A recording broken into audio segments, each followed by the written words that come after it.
ये इस साल का सबसे बड़ा इंटरव्यू है। प्रधानमंत्री नरेंद्र मोदी बिजनेस टुडे की टॉप एडिटोरियल टीम के साथ एक्सक्लूसिव बातचीत के लिए बैठे हैं। ये बातचीत दुनिया के 20 सबसे पावरफुल लीडर्स के वैश्विक स्तर पर आर्थिक और राजनीतिक एजेंडा तय करने के लिए दिल्ली में एकत्र होने से कुछ ही दिन पहले हुई है और उस ग्रुप के अध्यक्ष के रूप में जिसका दुनिया की 85% अर्थव्यवस्था पर नियंत्रण है। ये भविष्य का एजेंडा प्रधानमंत्री नरेंद्र मोदी ही तय कर रहे हैं। दिल्ली को सुंदर बनाया जा रहा है। अगले महीने 2 दिवसीय G20 ग्लोबल समिट को लेकर शहर भर में नवीनीकरण का काम तेजी से किया जा रहा है। ये शिखर सम्मेलन हालिया आंकड़ों और रिपोर्टों के आधार पर भारत को एक उभरती हुई आर्थिक महाशक्ति के रूप में दिखाएगा और ये उभरता हुआ भारत ही है जो प्रधानमंत्री नरेंद्र मोदी के साथ एक्सक्लूसिव बिजनेस टुडे साक्षात्कार का केंद्र बिंदु बना। पीएम ने ग्लोबल इकोसिस्टम पर भारत की G20 की अध्यक्षता के प्रभाव के बारे में खूब विस्तार से बात की। राहुल कंवल, सिद्धार्थ जरावी और सौरभ मजूमदार की टॉप एडिटोरियल टीम के साथ बिना किसी रोक टोक के दिल खोल के बातचीत में प्रधानमंत्री ने कई मुद्दों पर भारत के जरिए निभाई जा रही सक्षम भूमिका के बारे में बताया। 40 मिनट से ज्यादा लंबे साक्षात्कार की बड़ी बातें ये रही कि भारत के नेतृत्व में G20 किस तरह से बदल गया है। अक्सर हाशिए पर रखे गए ग्लोबल साउथ की आवाज बनकर उभरने के लिए पीएम मोदी के अनुसार शिखर सम्मेलन वैश्विक समस्याओं का समाधान खोजने के लिए पहली बार विकसित और विकासशील देशों को एक साथ लाएगा।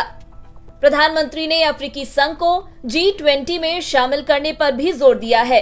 इस बात पर जोर देते हुए कि भारत का G20 नई वैश्विक व्यवस्था के लिए कैटालिटिक एजेंट के रूप में काम करेगा और भारत इतिहास के साथ तालमेल बिठाने के लिए अपनी G20 की अध्यक्षता को अपनी बढ़ती आर्थिक ताकत के साथ जोड़ा है।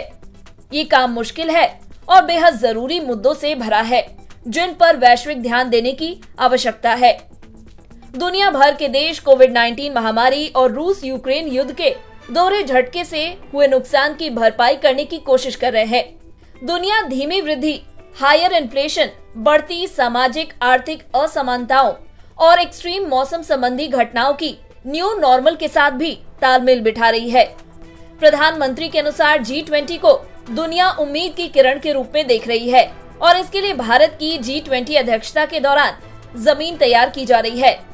प्रधानमंत्री ने चेतावनी दी है कि कुछ ताकतें डेट क्राइसिस को उत्प्रेरित यानी कि कैटलाइज करने और दूसरे देशों की मजबूरी का फायदा उठाकर उन्हें डेट ट्रैप में फंसाकर अनुचित लाभ उठा रही है।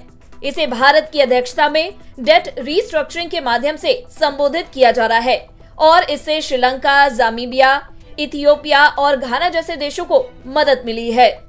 लोक कल्याण मार्ग पर मौजूद प्रधानमंत्री के विशाल कार्यालय में एक्सक्लूसिव बातचीत में प्रधानमंत्री चमकदार कपड़े पहने हुए थे और काफी रिलैक्स दिख रहे थे।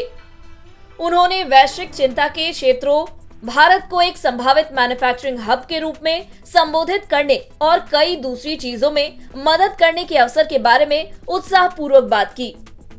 पीएम ने विश्वास जताया कि भारत इकोनॉमिक ग्रोथ के अगले चरण के लिए तैयार है। पीएम ने उन मंत्रों का जिक्र किया जिनके बारे में उन्हें लगता है कि वे इस अगली लहर को शक्ति देंगे, जिसमें वोकल फॉर ग्लोबल, आत्मनिर्भर भारत, जीरो डिफेक्ट और जीरो इफेक्ट शामिल है। उन्होंने कहा कि ग्लोबल मैन्युफैक्चरर्स भारत आ रहे हैं, जिससे अप्रत्याशित जॉब क्रिएशन का युग शुरू हो रहा है। प्रधानमंत्री के अनुसार घरेलू खपत मजबूत बनी हुई है और हर इंडिकेटर को देखते हुए आर्थिक विकास मजबूत होना तय है। टेस्ला जैसी कंपनियों के भारतीय बाजार में प्रवेश के लिए कतार में होने और एप्पल के भारत पर अपना दाव लगाने के बीच प्रधानमंत्री ने पिछले कुछ सालों में सरकार के जरिए उठाए गए ईज ऑफ डूइंग बिजनेस के उपायों की प्रभावशीलता पर प्रकाश डाला। ये कहते हुए कि बड़े पैमाने पर इन कंपनियों के जरिए किए गए निवेश ने मैन्युफैक्चरिंग डेस्टिनेशन के रूप में भारत के बढ़ते आकर्षण को दिखाया है। बिजनेस टुडे के साथ ब्यूरो रिपोर्ट, बिज तक।